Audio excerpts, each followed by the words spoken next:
सुप्रभात बच्चों, मैं आपकी हिंदी की अध्यापिका पूजा श्रीवास्तव आज हिंदी में आपको पार्ट 2 पढ़ाने जा रही हूँ। आज हम लोग पढ़ेंगे हिंदी व्याकरण। ठीक है, तो हिंदी व्याकरण में हमारा जो टॉपिक था वर्ण विचार, तो इसके अंतर्गत जो था हम लोगों ने इसके पहले भाग में स्वर पढ़ा हुआ था। स्वर के अंतर्गत स्वर क्या होते हैं, स्वर कितने प्रकार के होते हैं, उसके बाद हमने ह्रस्व देखा था, दीर्घ देखा था कि दीर्घ स्वर क्या होते हैं। उसके बाद हमने पुरुष के बारे में जाना था। ठीक है, उसके बाद हम लोग ने अंतर्गत हमारे जितने भी वर्ण आते हैं उन सारी चीज़ों के बारे में जाना था। आज बच्चों हम लोग जानेंगे कि हमारा जो नेक्स्ट है वो है व्यंजन, यानी कि नेक्स्ट दूसरा जो वर्ण है हमारा है व्यंजन। आज हम लोग व्यंजन के बारे में पढ़ेंगे। चलिए जानते हैं कि व्यंजन क्या होते हैं।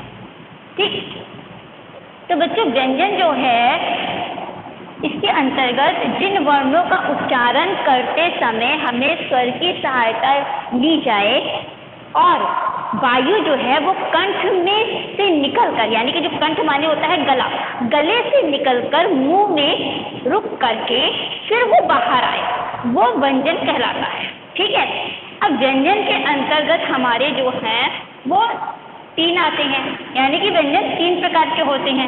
पहला है स्पर्श, दूसरा है अंतस्थ और तीसरा है ऊष्मी। ठीक, पहले हम लोग स्पर्श के बारे में जान लेते हैं। जो हमारा पहला है यानी कि स्पर्श क्या होते हैं इसको समझते हैं। तो स्पर्श के अंतर्गत हमारे क से लेकर के माँ तक के अक्षर आते हैं, यानी कि हमारा जो क से लेकर के माँ तक के अक्षर पूरे हमारे आएंगे।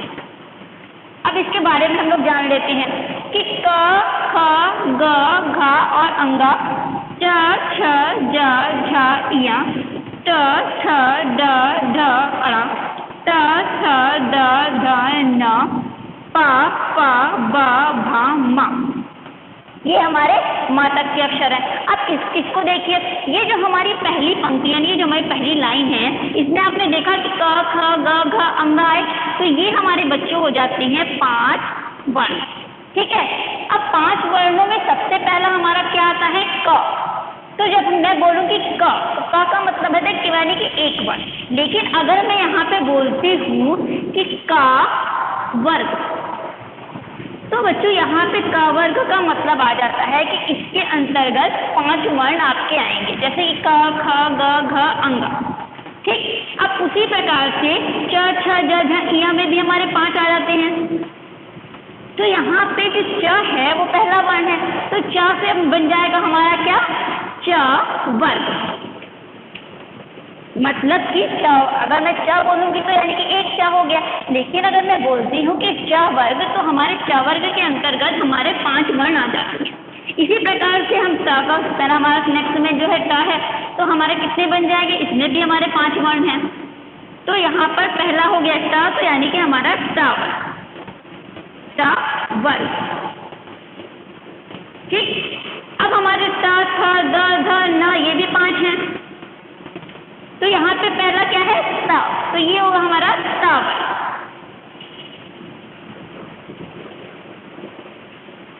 और यहाँ पे प, फ, ब, भ, म है, ये भी 5 है, तो हमारे हो गए प वर्ग।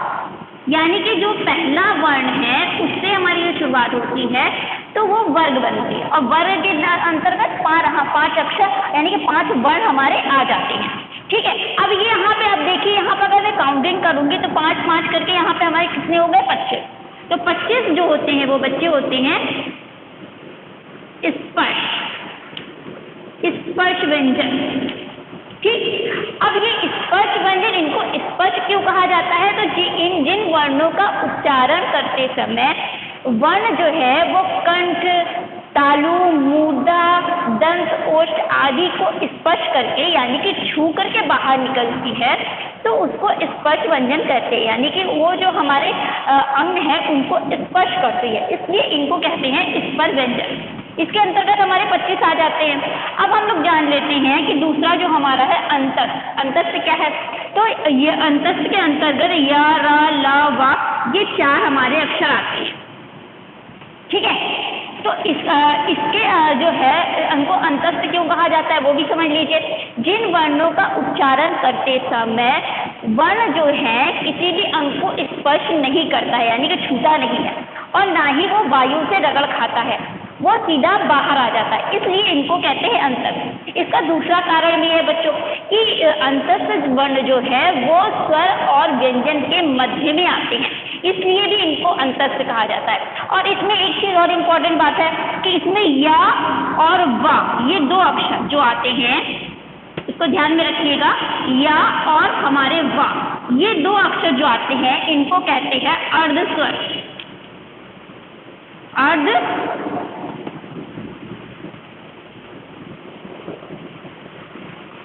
व्यंजन। ठीक, इनको कहते हैं अर्ध स्वर और अर्ध व्यंजन, यानी कि ये अर्ध स्वर भी होते हैं और ये अर्ध व्यंजन भी होते हैं।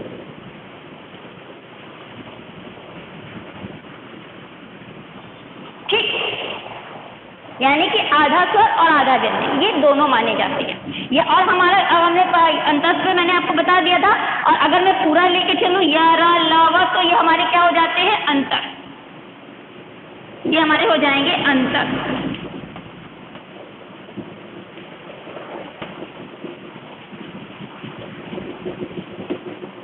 ठीक, अब हम लोग आ जाते हैं, इसके बाद नेक्स्ट हमारा आ जाता है क्या, तीसरा। ये पहला हम लोगों ने पढ़ा था ना, दूसरा हो गया, अब ये हमारा तीसरा हो जाएगा। तो तीसरा हमारा आता है श, स, सा और हा। ठीक, इसमें हमारे कितने आ जाते हैं, 4। अब इनको ऊष्म व्यंजन क्यों किया जाता है? ऊष्म का अर्थ होता है गर्म या गर्मी ना, तो ऊष्म इसलिए कहते हैं बच्चों कि इनका उच्चारण करते समय वायु जो होती है जब वो मुंह पे जिभ्या तालू वगैरह पे आती है तो वहां पर एक गर्माहट पैदा होती है, यानी कि जो वर्ण है वो एक लार आता है, लार जो होता है वो गर्म हो जाता है और वो गर्म होकर के तब वो मुख से बाहर आता है, इसलिए हम इसको ऊष्म व्यंजन कहते हैं। इसके अंतर्गत हमारे श, स, सा और हा आप इसको बोल करके देख सकते हो, तो ये हमारे आ जाते हैं 4। तो हमारा ये क्या हो गया, ऊष्म।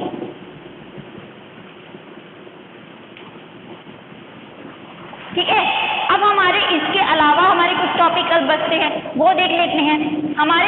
इसमें हमारे अंतर्गत हमारा पहला टॉपिक हो जाता है संयुक्ताक्षर। तो संयुक्त अक्षर के अंतर्गत हमारे छ, त्रंग, ज्ञ आते हैं और एक और होता है जिसको हम कहते हैं श। अब इसको पहले हम लोग जान लेते हैं कि इनको संयुक्त अक्षर कहते क्यों हैं। क्योंकि बच्चों ये 2 व्यंजनों से मिलकर बने होते हैं, यानी कि 2 व्यंजनों के मेल से संयुक्त अक्षर बनते हैं। अब हम लोग जानते हैं कि इसमें कौन कौन से वर्ण मिले हैं, तो पहले हम लोग जान लेते हैं कि हमारा छ।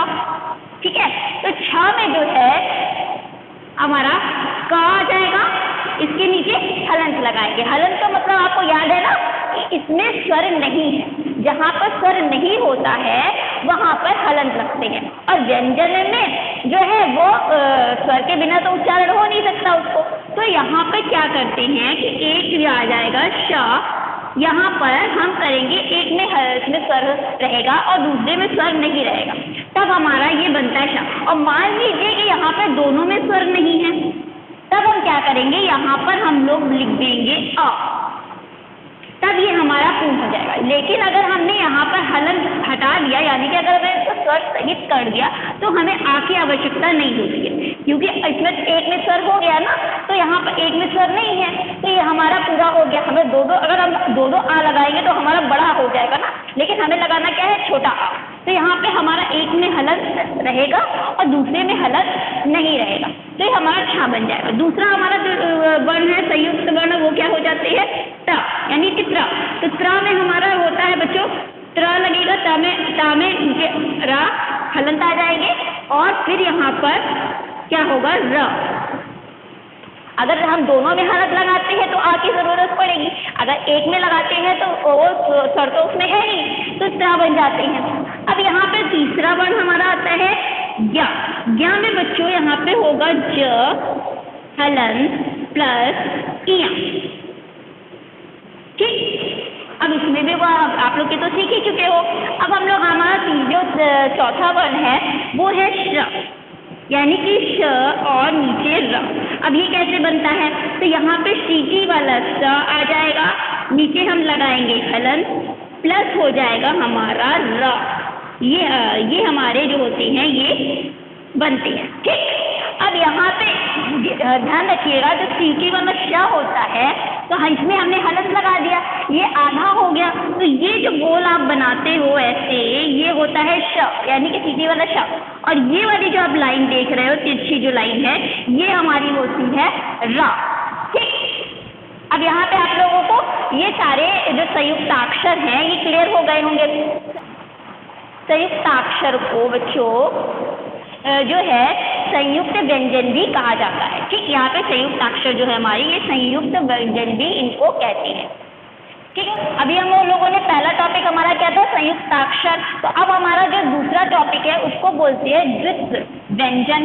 द्वित्व व्यंजन में बच्चों एक ही ध्वनि जब दो बार आती है, यानी कि मान लीजिए हमने कोई भी एक लिख लिया, ले लिया क प्लस क, यानी कि एक ही व्यंजन दो बार आ गया हमारा क और क, तो यहाँ पे एक में हलंत लग जाएगा, यानी कि ये स्वर रहित हो जाएगा। और स्वर रहित होने पर यानी कि ये आधा हो जाएगा। तो यहाँ पर हो जाएगा आधा क और फिर पूरा क। ठीक, इसको बोलते हैं द्वित्व व्यंजन। इसको आप ऐसे भी लिख सकते हो, द्वित्व व्यंजन।